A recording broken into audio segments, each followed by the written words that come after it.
Yesterday, in an article by Brett McMurphy of On3 Sports, Maryland AD James Smith was quoted as saying that the Big Ten is going to expand again, presumably to 20 teams by 2030. This comes after another report from Brett McMurphy that Virginia and North Carolina were both being targeted by the SEC and the Big Ten, meaning, of course, that our national nightmare has not ended and the desecration of our beloved sport will continue at the hands of the Big Ten and the SEC. Presumably, the top target for the Big Ten is Notre Dame.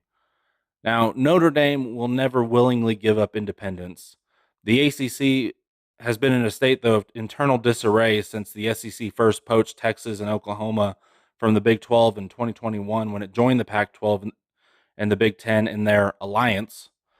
Florida State has been very vocal in its disdain for the ACC, filing a lawsuit in 2023 in an effort to break the grant of rights that ties the conference together until 2036. And they did successfully negotiate their exit fee to be greatly reduced by 2030, meaning we could have major realignment announcements within the next 2 years. And frankly, that's being conservative, particularly regarding the ACC. I've also heard some rumblings regarding Kansas and the Big Ten, and we'll have to wait and see on that. By all accounts, though, it appears that the ACC is next on the chopping block. The ACC is the last original AQ6 conference that has been left mostly intact by the Big Ten and the SEC's blitzkrieg-like conquest of college football. They have not had teams poached like the Big East, the Big 12, and the Pac 12 due to the long grant of rights. And while they did pick up Cal, Stanford, and SMU last summer, they certainly have not been a conference that has been able to take any teams that boosted their overall value. So how will the next dominoes fall? In my opinion, everything the Big Ten has done since 2021 has been an effort to lure Notre Dame away into the conference. For example, the Big Ten's very first move of this round of conference realignment was to take USC, who's a major Notre Dame rivalry, and UCLA. Why UCLA? General belief is that at the time was that the two top programs in the Pac-12 were USC and Oregon. If you remember when the SEC first got Texas and OU, there were discussions about how concerning it was that the SEC might go after Ohio State and Michigan from the Big Ten, Florida State and Clemson from the ACC, and then USC and Oregon, not UCLA, from the Pac-12. UCLA was never even really considered to be a poaching target by anyone at the time. Not to mention taking both USC and UCLA, two teams from Los Angeles, has never really been a part of the Big Ten's MO historically.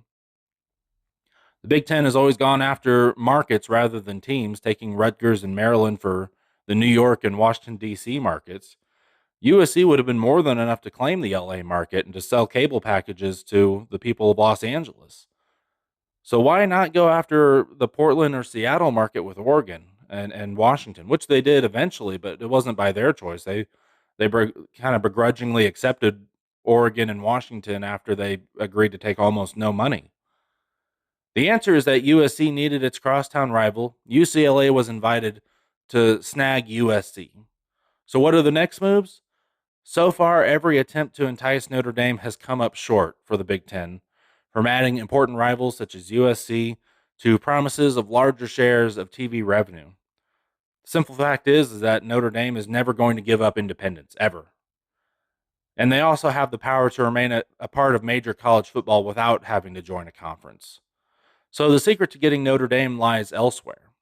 And the secret to getting Notre Dame lies with killing the ACC. Notre Dame has the power to remain independent in football, but it does need a conference home for its non-football sports.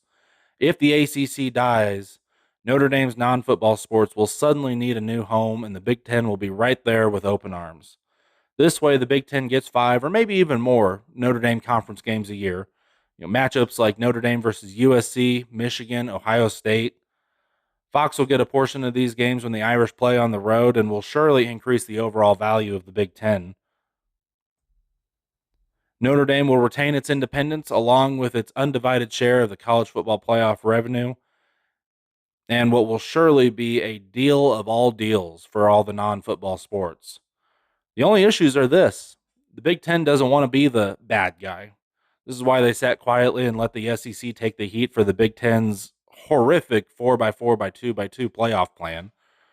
They also pushed the Big 12 as killing the Pac 12 narrative, despite being the conference that actually started realignment against the Pac 12 when they poached USC and UCLA. The other problem is, even with all that, Notre Dame still may not be interested. The Irish have made almost a sport of dangling a hook in front of the Big Ten and yanking it away like the State Farm fishermen. Also, if the ACC were to implode, the Big Ten won't be the only conference bidding for the Irish. Brett Yormark and the Big 12 will surely have a sweetheart deal to bring Irish basketball to the conference. The Big East, right behind them as well, would love to grab Notre Dame.